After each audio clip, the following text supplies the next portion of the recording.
Coucou les amis, ici le chef Tony de la chaîne Apprendre la pâtisserie, j'espère que vous allez bien. Ici on se retrouve pour une nouvelle recette encore délicieuse, magnifique. Un bon goût de chocolat, une superbe ganache enrobée de chocolat, avec une crème d'amande à l'intérieur. C'est parti. Donc pour cela, on va réaliser une ganache. Donc il nous faut de la crème, du chocolat. Ici, pour réaliser le fond de la tartelette, on va prendre une pâte sucrée. Donc pour avoir la recette de la pâte sucrée, toujours comme d'habitude, on se retrouve en barre d'infos juste en dessous de la vidéo. Vous avez juste à cliquer sur la petite flèche. Donc cette pâte, vous préférez peut-être la préparer la veille. Ça sera plus facile à étaler. Ici on l'étale à peu près à 2,5 mm d'épaisseur. Donc pour ceux qui n'ont pas encore suivi la recette d'apprentissage justement au niveau de la pâte sucrée pour apprendre à abaisser la pâte et à la mettre en moule, je vous mettrai aussi le lien qui sera en barre d'infos, et vous aurez juste à cliquer aussi au niveau de la vidéo pour s'y rendre.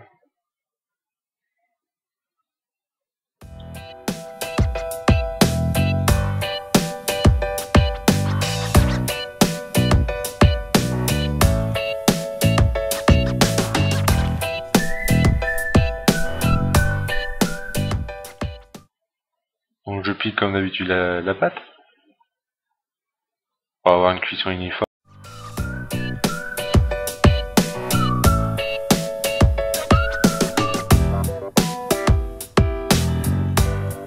Je ne vais pas en mettre partout. Je vais juste piquer le fond au niveau là où je vais détailler. Les fonds de tartelette, donc je détaille. Je vous mettrai aussi juste pour pouvoir détailler vos tartelettes, ça dépend quel moule vous allez prendre. Moi j'ai pris ces moules là, je vous mettrai la taille en barre d'infos. Vous pouvez en choisir d'autres, et prendre toujours un n'importe pièce qui est de taille supérieure au moule. Donc voilà, donc la tartelette est foncée, c'est très rapide. N'oubliez pas de la graisser surtout, n'oubliez pas de graisser le moule. Donc on va y mettre aussi un fond de crème d'amande. Donc surtout, j'entends un peu partout, même à la télé, beaucoup de sottises, de grandes personnes aussi qui font de la pâtisserie, mais qui disent aussi beaucoup de sottises. C'est-à-dire que quand on va mettre la crème d'amande dans le fond de tartelette, moi ma crème d'amande, je la foisonne, elle est émulsionnée. Donc c'est vrai, plus elle est émulsionnée, et plus elle crache au four.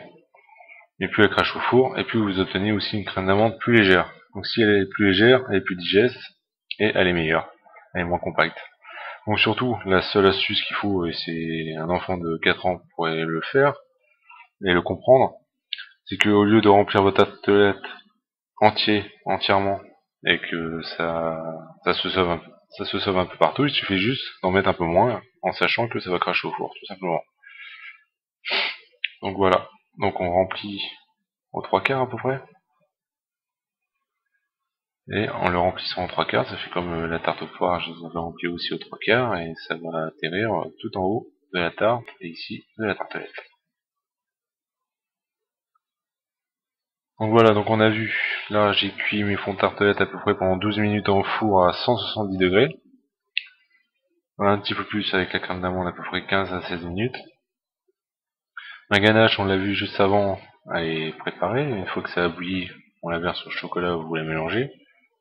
Maintenant, on essaie d'avoir une consistance à peu près autour de 20 degrés pour pouvoir correctement la travailler. Donc la température, on s'en fout un peu. C'est juste une consistance qu'on cherche à lui donner pour pouvoir travailler la ganache correctement à la palette, pour lui donner une forme de dôme comme ici. Après, au bout de la palette, je touche un peu la ganache avec le bout de la palette pour y faire des pics, tous les hérissons. On peut aussi en faire un peu plus, mais bon, ça rajoutera un peu de ganache, et faut vraiment aimer le chocolat noir. Donc, pour les amateurs de chocolat noir, vous pouvez le faire.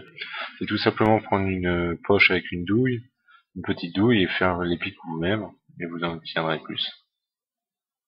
Et c'est pas mal aussi. Mais par contre là, ce que je fais, c'est que je ne fais pas non plus une hauteur phénoménale. C'est-à-dire que j'essaie d'avoir un juste milieu entre la crème d'amande et la ganache, pour que ça ne soit pas trop fort en goût et qu'on sente aussi la crème d'amande, sinon on va rien sentir. Donc je fais à peu près 50-50 au niveau de l'épaisseur de la crème d'amande et de la ganache.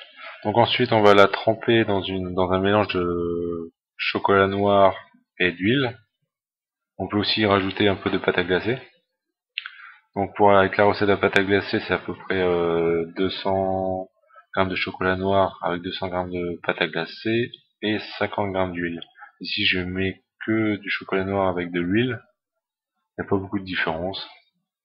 Ça protège la ganache.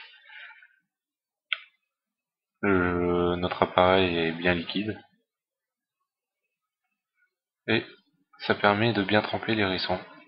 Je ne vois pas trop la différence avec la pâte à glacer, surtout que la pâte à glacer ça donne une amertume, c'est que j'aime pas trop. Donc je préfère garder que le chocolat noir et l'huile.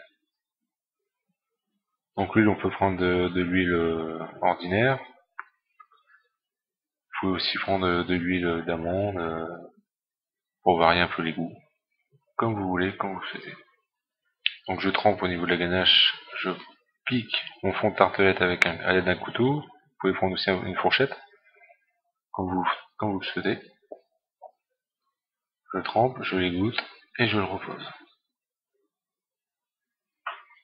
Donc voilà, c'est tout simple, c'est très rapide et c'est super bon. Donc voilà, donc la recette est finie pour aujourd'hui. N'hésitez pas à me retrouver sur tous les réseaux sociaux, tous les liens sont mis en barre d'infos. N'hésitez pas à liker et à partager la vidéo si ça vous a plu. Et je vous dis à la semaine prochaine pour une nouvelle vidéo. Bye!